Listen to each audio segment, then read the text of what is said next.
All right, how you guys doing tonight? My name's Taylor. I'm going to be speaking tonight about a message that God gave me while I was reading the Word. And I was reading in Numbers 13, and we read in Numbers 13 that Israel had gone to the land of Canaan, and they're going to spy out the land of Canaan. Now let me rewind a little bit and explain what Canaan is.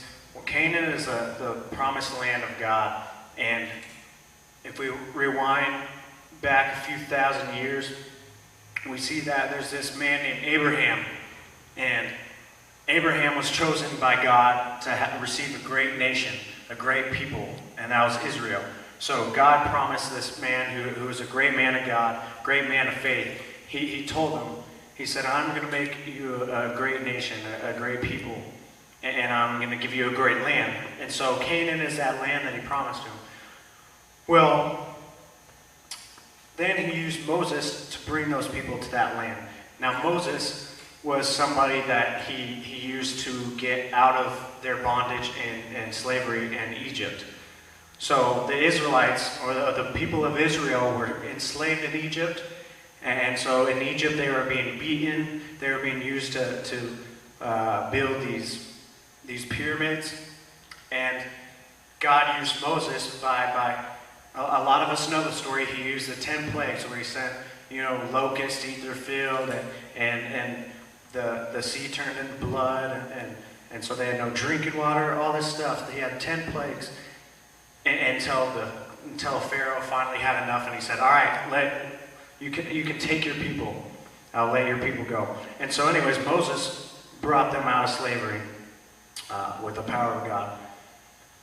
Now as they walked through the wilderness, to get to the land of Canaan, the people of Israel questioned God many times. Because if you think about it, if you were out in the wilderness, you're going to have a lot of questions. You're going to be wondering, where am I going to sleep? What am I going to eat? And that's what they had. They had questions. And so they asked God, they were questioning God, how are we going to eat? And God provided manna, which is bread, to come out of heaven to feed his people.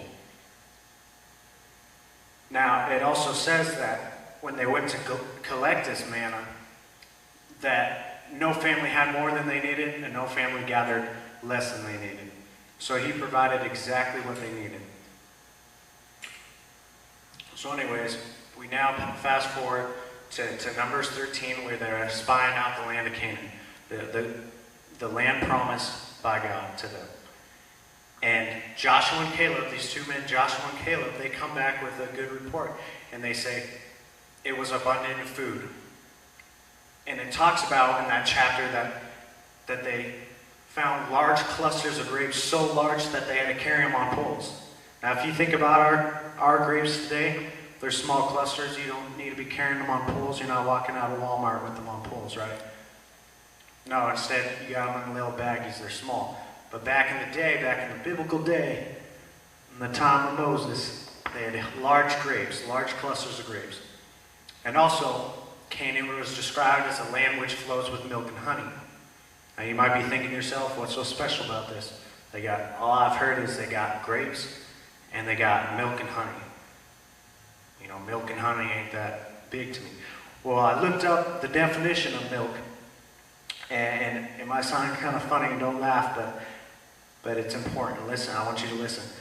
It is a white liquid secreted by female mammals, serving for the nourishment of their young. Now listen to the second part. They're serving for the nourishment of their young. And that is the important part. I want you to pay attention to that, because it explains, how this was important in that land. So basically, God was providing everything that nourishes our body. So he provided everything with nourishment for his young. He provided everything that Israel needed to have nourishment for their body. Now honey in the dictionary is just defined as something sweet, delicious, or delightful. And so basically, it just shows us that they have all these things to nourish our body, but they also have the sweet and the good and the tasty, So they had, what they needed to nourish themselves, and then they had what tasted good. Well, anyways, that was the first report, and that was reported by only 2 men. Moses had sent out several men to go spy out this land. and only 2 men came back and spoke of its great abundance in food.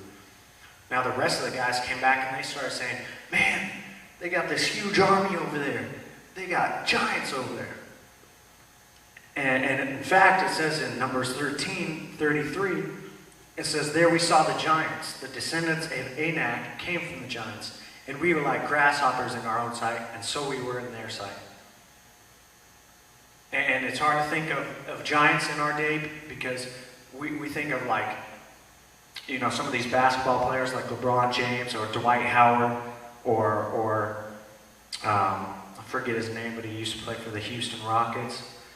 But we think of them as giants, these like 7 feet tall guys. But back in the day, again, I'm going back in the day, biblical times, there was literal giants about 10 to 15 feet tall. Now think about that. That's the size of the hoops that these guys are dunking on in the NBA, and even 5 feet taller. So there's literal giants.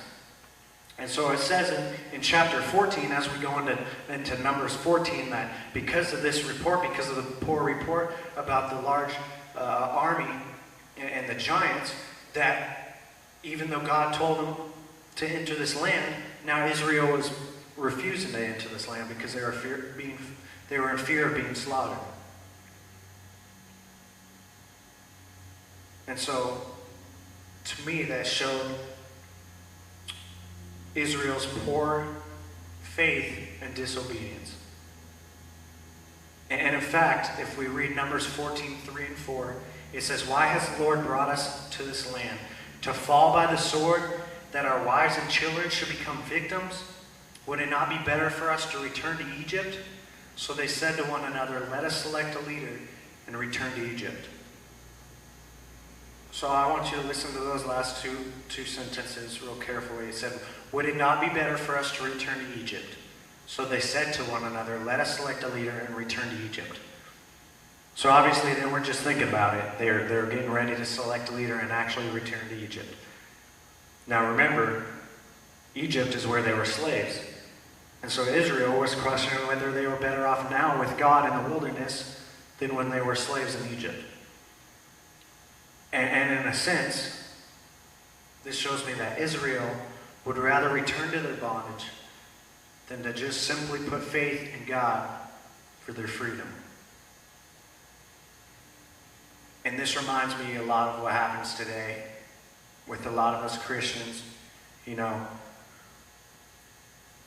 we start to go kind of through the steps towards our freedom, the things that we've learned at church or from our parents or whatever, you know, where we've heard that you can receive freedom. And so we start to go through these steps or our own steps that we've heard maybe from you know, a teacher or something that anyways, we start going through these things and then we experience pain and discomfort, and you know, it's hard to relive certain events or to expose our secrets of the mistakes we've made. And so instead of pushing through that and trying to find the comfort after going through those things, we get so hurt that we end up going back to that bondage. We end up going right back to that thing that brought us that bondage, or that thing that eats us up inside and brings us spiritual death.